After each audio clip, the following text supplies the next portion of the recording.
Okay, here's a quick one. Somebody asked me today about my projects as far as the bullet damage. And I think most of us who do dioramas and most of us who have been doing dioramas, we pretty much got it down basic because bullet damage is more intentional than any other weapon used on the battlefield. It's up and close and personal. It's human against human. Anyway, but there is a pattern to bullet pockmarks. And if you've ever looked closely at vintage footing or old video, or even been to places that still carry the damage, bullet damage is actually have a pattern. Most military, if you look here, the damage starts real heavy in the center and then blossoms out and gets more sparse as it goes out, because most military guys are not trained to shoot at that particular guy. They're shooting at that window because that's the biggest target. And if you look where the damage is. It's mostly upper torso and head level. Most people, most damage you see is going to be head level, torso level, because that's the biggest target on a human body. Anyway, but my bullet damage, again, it starts in the center, and I use the point of my expandable. You can use your X-Acto or whatever, but it's very simple. But again, you perfect the pattern, you'll get it every time.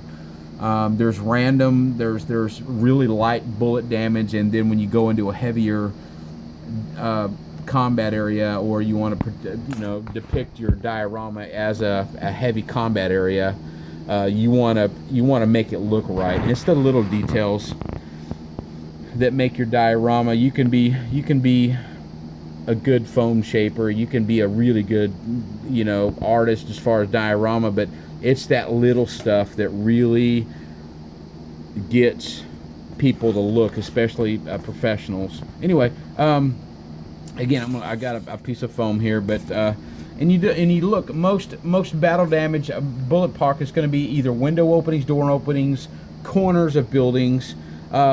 Rarely you see anything randomly against a flat wall, unless it's the wall that's used to take care of some anyway. But everything you see is going to be either mostly corners, window facings, inside and out. Don't forget that, because the battles move around, and especially in a combat situation, you shoot and move, you shoot and move, and you shoot and move, and the pock marks just follow it just follows the wall all the way around. Anyway,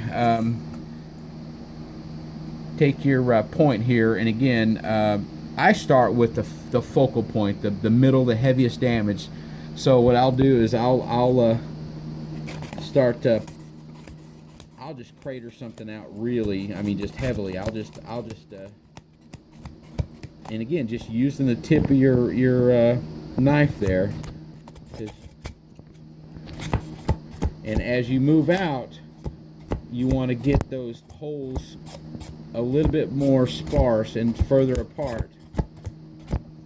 And this is, like I said, this is just me messing around, but that's bullet damage. And again, you can pattern out a little bit better, but that's just an idea. But see how dense it is in the center, and it moves on out. And look, if the difference is, do it on raw foam before you start priming, because the primer adds a hard layer. The primer that I use bonds with the styrofoam and makes it real hard. So if you go in and after the primer's dried, your holes are going to look a little square and triangle, because that primer dries hard. If you do the foam first, you'll get a natural round pock or a crater, a little bit more natural, versus the triangle. So anyway, just a hint. I learned that the hard way. But again, start heavy in the center and work your way out. And again, I watch plenty of movies. I've seen plenty of buildings that still have the damage to them. But experiment, play with it. And again, most damage is going to be torso or head high on any opening. Keep all your damage close to the inside, and have it blossom outward towards the wall. That'll make it more realistic. And again, anyway, if you guys got a better way to do it, let me know. But this is the way I do it, and it's easy, it's fast, and you know, it won't slow you down when you're trying to pump out that diorama. Anyway, this again, it's the little things that really make your diorama look realistic, especially if you're going to shows or if you're a perfectionist like me.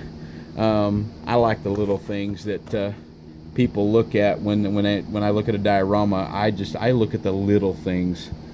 Anyway, but that's the bullet hole thing today. So tomorrow I'm gonna do the 45-degree angles on the trim and stuff like that. When you mix plaster and brick and in different styles of the look there. So anyway, practice, man. Let me know how you dig it.